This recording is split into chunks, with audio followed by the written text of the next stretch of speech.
Fala pessoal, tudo bem? Eu sou Alexandre Ambrosim. Você está aqui no canal Apollo Fisioterapia e dando sequência aí para os vídeos que estou fazendo a respeito das orientações práticas de ventilação mecânica da AMIB, da Sociedade Brasileira de Pneumologia e Tisiologia.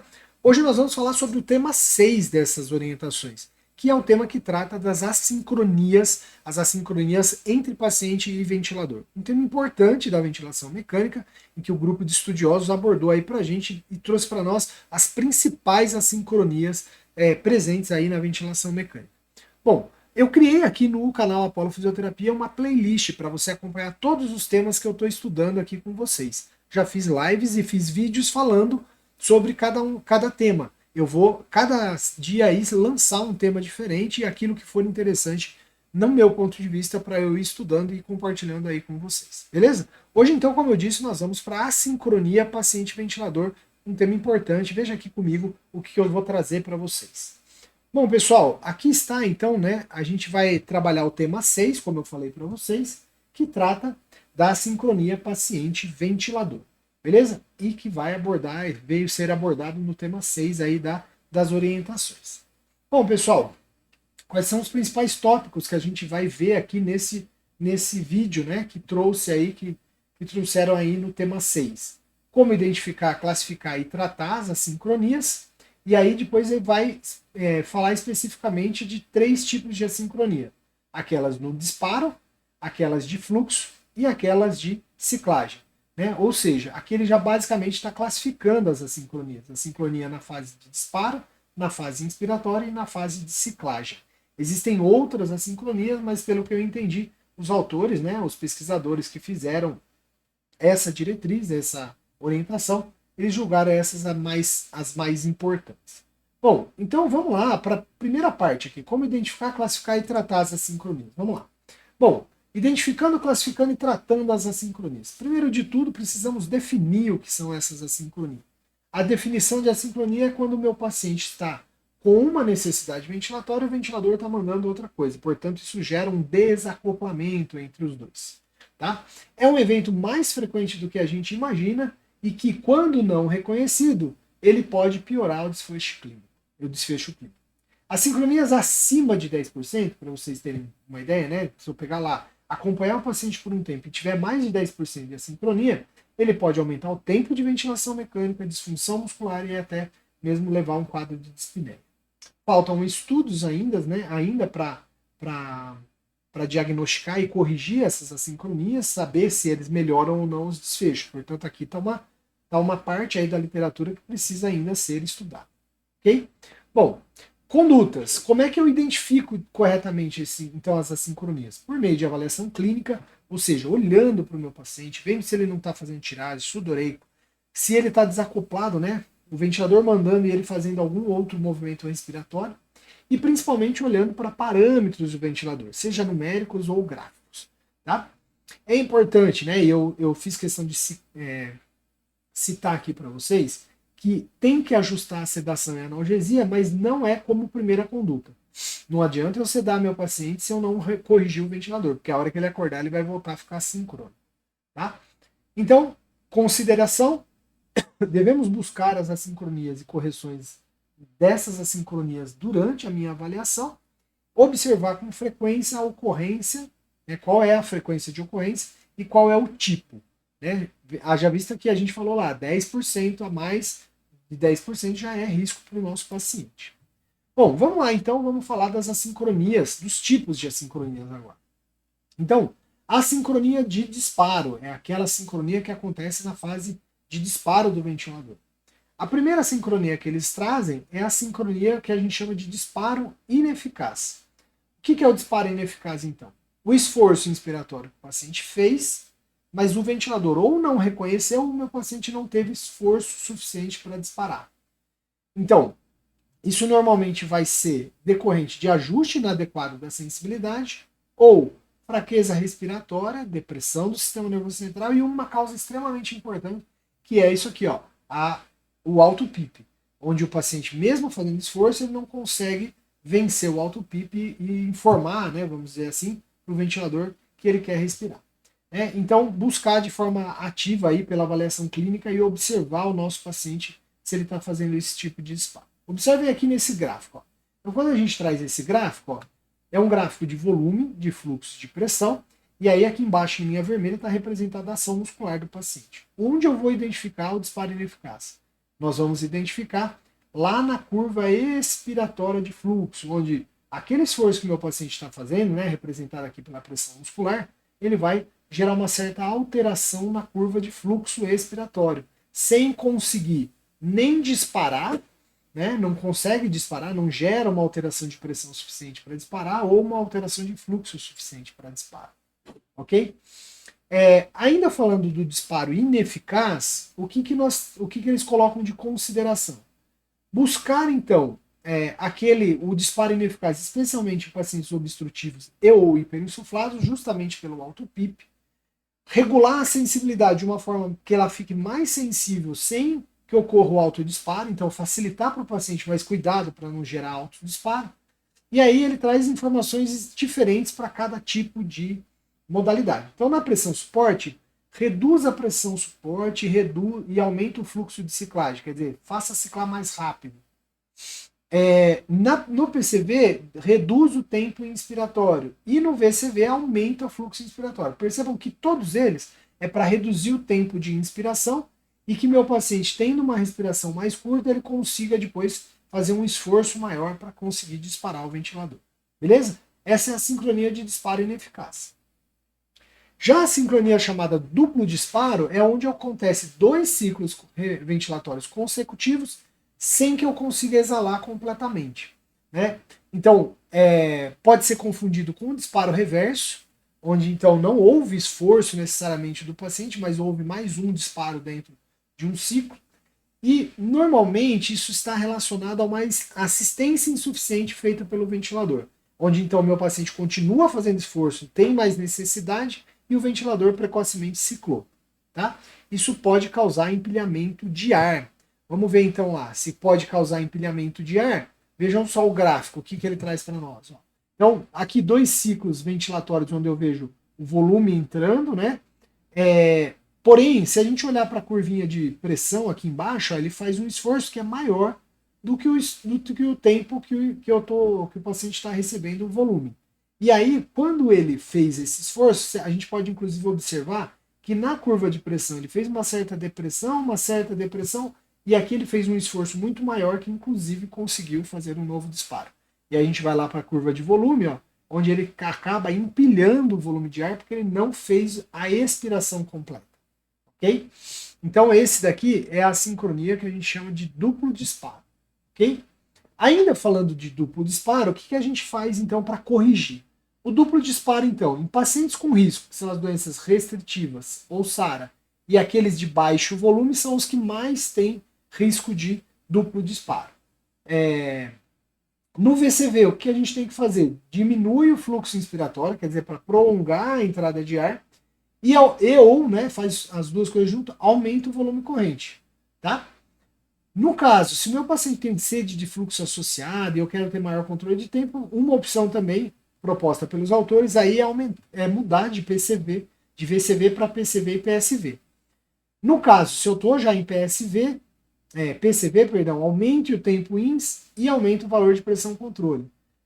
Na pressão suporte, aumenta a pressão suporte e reduz o fluxo de ciclagem. Tudo isso levando ao aumento do tempo inspiratório. No caso do disparo reverso, que é também uma sincronia parecida com o duplo disparo, né, por isso que a gente tem que tomar cuidado para não confundir, o esforço muscular do paciente ele é decorrente de reflexo. Né? O esforço começa na inspiração controlada e continua na expiração. Tá? Ocorre principalmente em pacientes sedados, ela é pouco conhecida e só ocorre em modos controlados. Vamos ver aqui um exemplo de disparo reverso, então. O disparo reverso, observem, né? O meu paciente, ele ocorre, né? A entrada de ar já está acontecendo, e aí ele tem um esforço já no final, aqui, desacoplado com o ventilador. E aí ele acaba, expira, e aí entra uma nova frequência. Qual a diferença do duplo disparo? O duplo disparo tem empilhamento de ar. Esse aqui não tem empilhamento de ar, porque o paciente praticamente faz um outro esforço. Isso aqui, então, é reflexo do paciente. Ok? O disparo reverso ainda considerar que as correções, uma das correções pode ser reduzir a sedação, já que é muito comum no paciente sedado, ajustar a frequência respiratória, apesar de que não ter consenso sobre isso, qual estratégia seria, né, se seria uma estratégia interessante, e considerar a curarização caso o paciente não possa não possa diminuir a sedação, ok? Autodisparo. O autodisparo também é uma sincronia de disparo, onde, sem que ocorra esforço do paciente, gera uma frequência respiratória.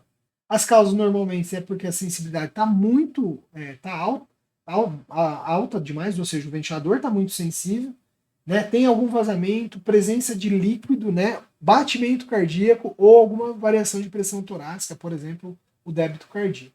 Né? O que a gente tem que fazer? Observar se a frequência respiratória que o paciente de fato está fazendo é aquela que aparece no ventilador. Né? Como que a gente faz então? Veja a frequência excessivamente alta sem sinal de esforço do paciente. Evitar então, isso possibilita da gente evitar a hiperventilação iatrogênica, que vai fazer alcalose respiratória, e se não tem vazamento, mexa na sensibilidade. Então corrija lá o vazamento, se não tem, vamos deixar mais difícil de disparar, porque está tendo alto disparo. Ok? Agora as assincronias de fluxo. Né? As assincronias de fluxo vão ser dois tipos. Ou o fluxo está pouco, ou ele está alto. Ou seja, fluxo insuficiente é quando o fluxo que eu estou mandando no ventilador ele é inferior à demanda ventilatória do paciente. Ela é uma assincronia muito comum no VCV. No PCV e no PSV, quando a pressão está muito baixa, isso também pode acontecer. Mas normalmente, quando a pressão está adequada, isso não acontece porque o fluxo é livre.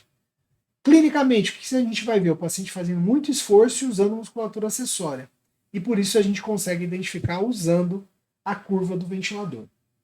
Observe aqui então na curva, ó, quando o meu paciente faz esforço, eu estou com um fluxo quadrado, ó, um fluxo constante, e eu vou ter depressão da curva de pressão. Isso é uma sincronia de fluxo insuficiente. Se esse fluxo é insuficiente, como é que eu faço então para corrigir? Basta eu aumentar o fluxo ou mudar de modalidade. Então, primeiro, se meu paciente está com uma demanda muito alta, tem alguma outra causa? Ele está com febre, dor, ansiedade ou acidose metabólica? Se isso foi corrigido, aumenta o fluxo no VCV ou muda para o modo PCV e PSV, que tem fluxo livre. E mesmo no PCV e PSV, cuidado com a rampa de pressão e com o próprio valor de pressão.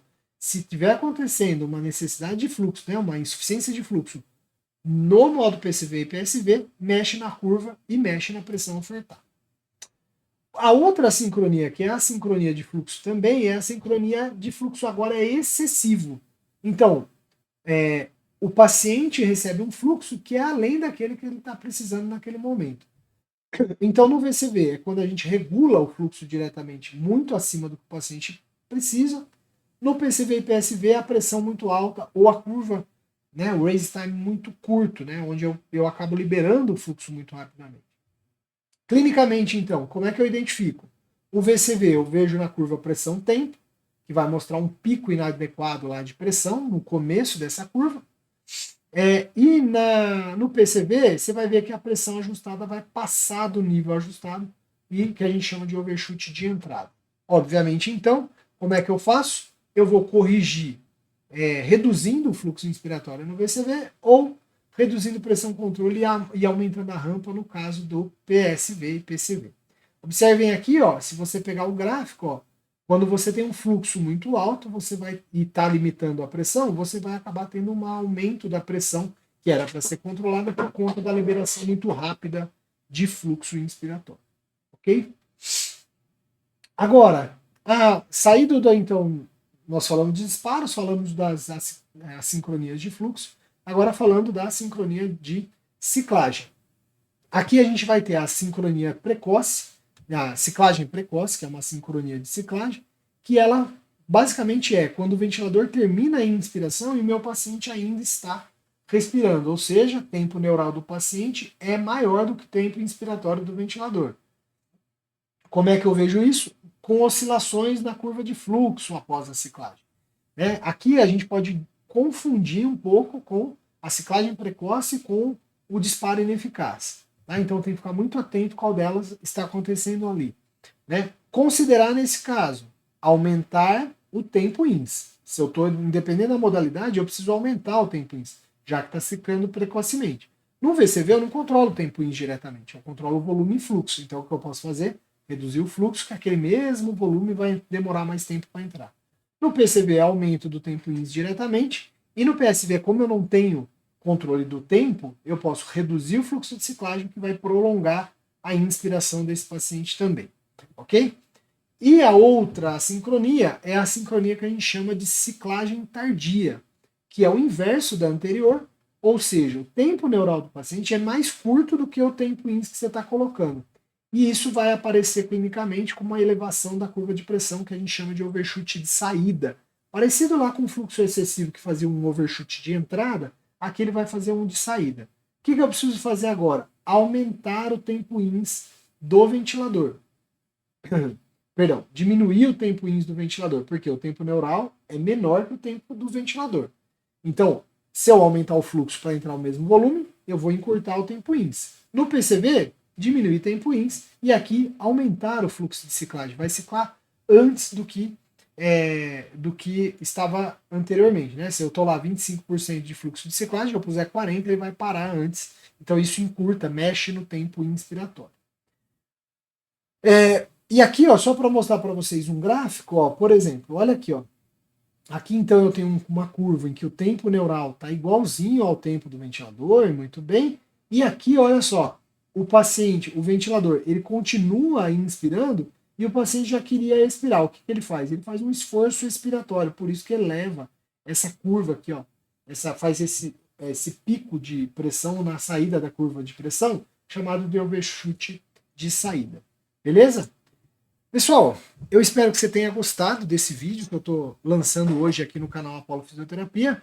Vamos ver o que a gente vai fazer durante essa semana. Se você gostou do vídeo, curte, compartilha, se inscreve no canal Apollo Fisioterapia e vamos estudar todas essas orientações que são as orientações práticas de ventilação mecânica de 2024. Beleza? Um grande abraço a todos e até o próximo vídeo aqui no canal.